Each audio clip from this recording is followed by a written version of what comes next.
Hello and welcome to another recap of The Real Housewives of Potomac, Season 5, Episode 16, Picking Sides. Oh, the sides have been picked. All right, speaking of picking, we start with Karen picking at Gizelle about Jamal not being around. And this is partly due to the fact that Karen has been drinking. She's drinking poncha, I think. Whenever Karen is drinking, alert. She has a big mouth when she drinks, and she's extremely indiscreet, and she can be a little nasty. So now her big old drunk mouth is about to spoil Juan's surprise engagement for Robyn. She starts mentioning something about, that she saw, what is this picture of you in front of a jewelry store, Gizelle? What's that about? Anyway, fortunately, Robyn kind of brushes it off, doesn't pay any attention to it, and I think that she will still be very much surprised. Okay. Now, they took the ropeway, the cableway up to the top of the mountain to the upper town. Now they're going to take toboggans down, which are these wooden sleds that actually slide over the paving stones down the hill in Madeira. And there are two men with guide ropes behind, making sure, presumably, that people don't fly off the side of the mountain. Yeah. Oh, all right, now it's the evening and the ladies all gather together to drive out to a beautiful dinner on the edge of the ocean. And at a time in life when I am starting to lower my cocktail dresses, Karen is raising the hemline of hers. She is just about a half an inch away from panties showing. It's a very, very, very short dress that kind of comes up in a little V appropriately. Okay, all right, so yeah, they drive to this absolutely beautiful restaurant.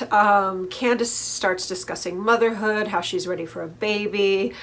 Oh God, here come the fake tears again. Someone actually makes a joke. Oh look, there's already a folded up piece of paper for you. It's a napkin for her to...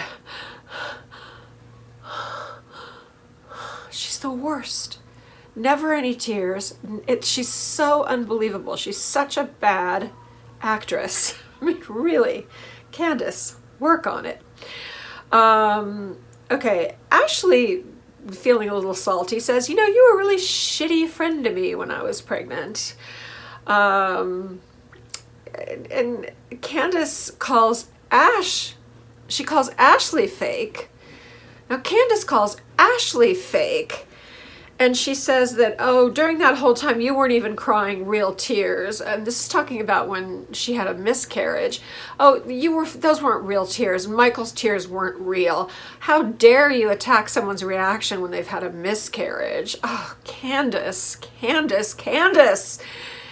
And by the way, who are you to call anyone's tears fake? You are the fakest of all fake housewives. With the...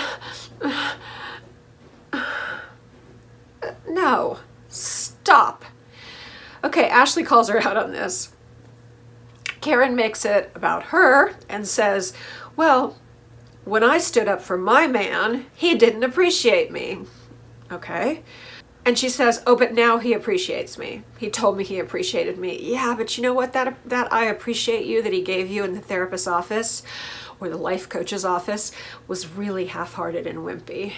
I think he sort of got cornered into it. It did not feel sincere to me, but okay. Oh, and then how about when Ashley was giving birth, all the lovely things that Candiace sent, tweeted, and yeah, I mean, Candiace has been pretty shitty to Ashley, and now this is interesting. Gizelle says, Ashley, you used to act pretty badly before you were a mom. Robyn reminds Ashley that she was really nasty to Robyn and her life choices when she was trying to work things out with Juan. Remember when, Juan had the reputation of cheating on her, they were still living together, trying to raise the kids together. And Ashley was super critical of, why are you with him? Why are you still together after he cheats on you like that? And yeah, she was attacking Robyn's life choices. Yeah, so anyway, Candiace tries to give a half-hearted apology for her bad behavior to Ashley. Ashley accepts.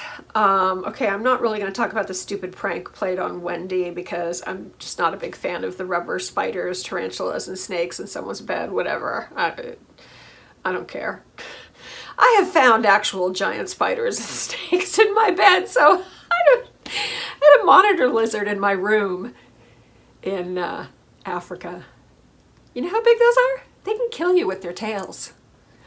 I had a hippo follow me back to my tent once. Yeah, anyway, and Wendy handles it pretty well. Now, Robyn is going over the photo shoot photos for embellished or embezzled. The problem is everyone's photos turned out great except for Karen's. Now, they don't show us many, they only show us 2. And she says, well, that's because they're the only 2 that were usable. I have a hard time believing all of Karen's pictures would be that bad. I thought Karen looked super cute that day that they did the photo shoot. And I think Karen's attractive.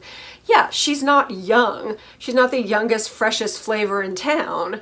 And maybe Robyn's trying to do a young brand, but the other ladies aren't super young either. So, you know, if you either go hire young models or not. But I feel like it's kind of not the nicest thing to just not use any of Karen's photos. But I know it's a business, and again, I haven't seen the other photos, so maybe they were really horrible, but she could have used one of those 2 that she showed. They were fine. Just stick one in a small form in the corner. No one will notice. Okay. Now, Robyn and Gizelle are talking about how they both actually like the way that Karen is opening up a little more and trying less to be the grande dame and perfect Karen, that everything's fabulous with Ray and I, our lives are fabulous. They like the way that she's opening up a little bit about what's going on in the dark corners of her life. Okay, now we have the real mess. Ashley goes ahead and tells Robyn and Gizelle that she is going to testify on behalf of Monique for her counter charges against Candiace of second-degree assault. Neither one of these charges are going to stand, but anyway, it's this one's especially ridiculous. The counter charges made against Candiace by Monique are just especially idiotic. Anyway, and it probably ends up helping Monique, because I'm sure if the same judge happens to be involved with both, I don't know if he would be, but anyway, even if the same people are involved with both, this counter charge makes the whole thing look just stupid and petty. So that will probably help them be more likely to drop the charges against Monique and just give her a slap on the wrist, which would be good. Like I said, we don't want Monique going to jail, for God's sake. She's not going to jail. Okay, so anyway, she says specifically to Robyn and Gizelle, no, they want me to give character testimony, because they say, well, wait, how can you testify? You weren't there. You went to the bathroom when the fight happened. She goes, no, I'm going to give character testimony. And Robyn says, which is true, oh, so you're going to assassinate Candiace's character. Yeah, pretty much. Well spotted, Robyn. Okay, Robyn and Gizelle are disgusted that Ashley's doing this. I kind of am too. And she says it's because Monique and Chris stood behind her and Michael and wrote a statement saying that nothing happened and that there was nothing caught on camera in the wine cellar of their house, and basically backing up Ashley and Michael. So Ashley feels like she owes Monique and Chris this favor. Gizelle says it right. So in a confessional, Gizelle says, so in other words, Monique got rid of the footage of Michael doing whatever to the cameraman, and this is payback. Probably. Allegedly. Okay, and now Robyn understands why Ashley has been so upset with Candiace. She needs to justify what she is doing to Candiace. And remember, Ashley is still really angry over Candiace's various sins against her. So yeah, this is a grudge. Well, now basically that she's going through this, they remind her, Robyn and Gizelle remind Ashley, Candiace will never forgive you. And Ashley says, I'm fine with that. Wow. Okay, so thank you very much for joining me for this rather brief recap of Real Housewives of the Potomac. And I want you to take really good care of yourselves. If you are going to travel, I hope you're not, but if you are going to travel, please be extra careful for the holiday weekend and be good, but not too good. And remember, I love you guys, and I hope you have a happy Thanksgiving wherever it is. Bye.